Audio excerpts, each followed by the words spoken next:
Medical కాలేజీల ప్రైవేటీకరణపై చర్చకు రావాలని కూటమి నేతలకు మాజీ ఎమ్మెల్యే రాచమల్లు శివప్రసాద్ రెడ్డి సవాల్ చేశారు. 17 మెడికల్ కాలేజీల ప్రైవేటీకరణకు తాము వ్యతిరేకమన్నారు. రాష్ట్ర వ్యాప్తంగా కోటి సంతకాల సేకరణ కార్యక్రమం చేపట్టామన్నారు. కూటమి ప్రభుత్వ నిర్ణయానికి వ్యతిరేకంగా ప్రొద్దుటూరు నియోజకవర్గంలో 1,00,000 మంది సంతకాలు చేశారంటున్న రాచమల్లు శివప్రసాద్ రెడ్డితో మా ప్రతినిధి Prasad Sharma face to face. ప్రభుత్వంలో చేపట్టినటువంటి మెడికల్ కాలేజీలను ప్రైవేటీకరణ చేస్తూ కూటమి ప్రభుత్వం నిర్ణయం తీసుకోవడం, ఆ నిర్ణయాన్ని వ్యతిరేకిస్తూ వైసీపీ పెద్ద ఎత్తున కోటి సంతకాల కార్యక్రమాన్ని ప్రారంభించింది. అందులో భాగంగా కడప జిల్లా ప్రొద్దుటూరు నియోజకవర్గానికి సంబంధించి ఇప్పటికీ దాదాపు 1,00,000 సంతకాలు పూర్తి చేసినటువంటి ఒక సంఘటన మనకు కనిపిస్తుంది. ఈ నేపథ్యంలో ప్రొద్దుటూరు మాజీ ఎమ్మెల్యే వైసీపీ రాష్ట్ర అధికార ప్రతినిధి రాచమల్లి శివప్రసాద్ రెడ్డి ఈ కోటి సంతకాల కార్యక్రమంలో భాగంగా చేపట్టినటువంటి 1,00,000 సంతకాల సేకరించిన మొత్తం పుస్తకాలని పార్టీ కార్యాలయానికి పంపుతున్నారు. ఈ నేపథ్యంలో ఆయన మనతో ఉన్నారు. సార్ చెప్పండి, ఈ రాష్ట్రంలో ఈ 17 మెడికల్ కాలేజీకి సంబంధించినటువంటి ఉద్యమం అయితే వైసీపీ పెద్ద ఎత్తున చేపట్టింది. ఎలాంటి స్పందన వచ్చింది? తర్వాత మీరు 1,00,000 సంతకాలు పూర్తి చేయడానికి మీకు ఎంత సమయం పట్టింది? ప్రతి నియోజకవర్గానికి 50 నుంచి 60,000 సంతకాలు సేకరించమని పార్టీ ఆదేశించింది. మరి ప్రొద్దుటూరు నియోజకవర్గంలో కూడా ఆ లక్ష్యంతోనే మేము ప్రారంభిస్తే 1,00,000 సంతకాలు అతి తక్కువ సమయంలో 10-15 రోజుల్లో 1,00,000 సంతకాల సేకరణ పూర్తి అయిందంటే ప్రజల్లో విశేషమైనటువంటి ఆదరణ, స్పందన ఉందని దీన్ని బట్టి మనకు అర్థమవుతుంది. ప్రతి కుటుంబంలోనూ కూడా మెడికల్ కాలేజ్ ద్వారా మాకు విద్య కానీ, వైద్యం కానీ ప్రైవేట్ పరం చేస్తే మాకు నష్టం అవుతుంది, ఖర్చులు అవుతాయి, భారం అవుతుంది కదా, పిల్లలు చదువుకునే వసతి కూడా ఉండదు. అదే ప్రైవేటు కాకుండా ప్రభుత్వం పరమైతే మాకు మేలు జరుగుతుందనే అంశాన్ని అందరూ గుర్తించినారు. కాబట్టి తెలుగుదేశం పార్టీకి ఓట్లేసిన వాళ్ళు కూడా పిలిచి మాకు సంతకాలు పెట్టే కార్యక్రమం జరుగుతుంది. కాబట్టి 50,000, 60,000 సంతకాలు చేయమంటే 1,00,000 సంతకాల సేకరణ మేము చేయగలిగినామంటే నిజంగా ఇది ప్రజల యొక్క స్పందన. రాష్ట్ర ప్రభుత్వం ఏదైతే ప్రైవేటీకరణ చేసుకుని నిర్ణయం తీసుకుందో ఆ నిర్ణయానికి వైసీపీ చేస్తున్న ఉద్యమం మీద అనేక ఆరోపణలు చేశారు. కేవలం గత ప్రభుత్వంలో ఈ మెడికల్ కాలేజ్ నిర్మించకుండా చేశారు, ఇప్పుడు నిర్మించమని అడుగుతున్నారు. ఏంటి అని?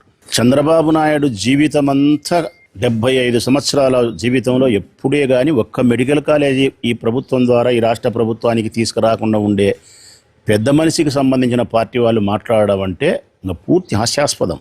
మీరేమన్నా గతంలో మెడికల్ కాలేజీలు తీసుకొచ్చి మీ ద్వారా ఇక్కడ మెడికల్ విద్యార్థులు చదువుతూ ఉంటే కూడా మాట్లాడనే ఒక అర్థం ఉంది. అసలుగా మీరు పిల్లికే బిచ్చం వేయకుండా ఉండేవాడు ఏదో దానకర్ణంతో పోటీ పెట్టుకునేట్టు జగన్మోహన్ రెడ్డితో పోటీ పెట్టుకొని మాట్లాడమంటే హాస్యాస్పదమైన అంశం.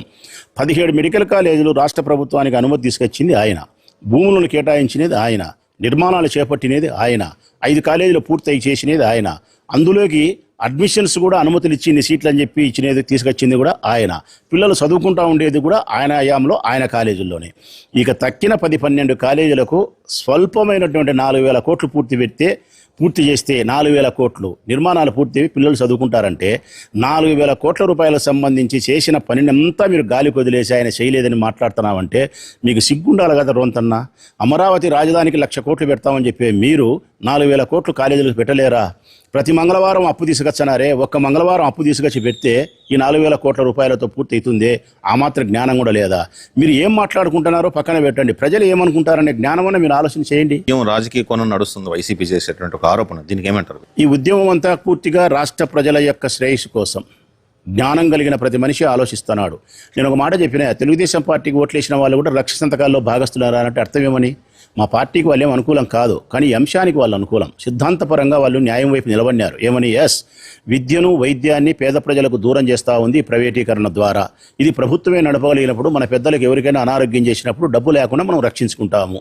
మన పిల్లలు డాక్టర్ కావాలన్నప్పుడు అర్హత ఉంటే డాక్టర్లు అవుతారు తక్కువ ఫీజులతో. కాబట్టి ఇది తప్పనిసరిగా ప్రభుత్వం చేతిలో ఉండాలని చెప్పి రాష్ట్ర ప్రభుత్వంతో కొడుతుంది. లేదు చంద్రబాబు నాయుడుకి అంత కోరికే ఉంటే, అంత నమ్మకమే ఉంటే పీపీపీ విధానం కరెక్టా, ప్రభుత్వం ఈ కాలేజీలు నడపడం కరెక్టా అని చెప్పి ఒక ఏమంటారో దాన్ని డిబేట్ పెట్టమను. డిబేట్ కాకుండా ఒక ప్రజల్లోకి వచ్చి ఒక ఓటింగ్ తీసుకోమను.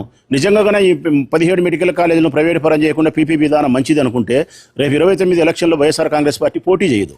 లేదు ప్రజలు కూడా మాకు తీర్పు అనుకూలంగా ఇచ్చే 29లో నువ్వు పోటీ చేయకుండా నీ రాష్ట్ర పార్టీ మూసుకుంటావా? అంగడి మూసుకుంటావా? తెలుగుదేశం పార్టీ అంగడిని మేము దాన్ని సంసిద్దాం. 29లో మేము ఎలక్షన్ కూడా పోటీ చేయం. ఇది ఒక్కదాని మీద మన ప్రజలే పోదాం.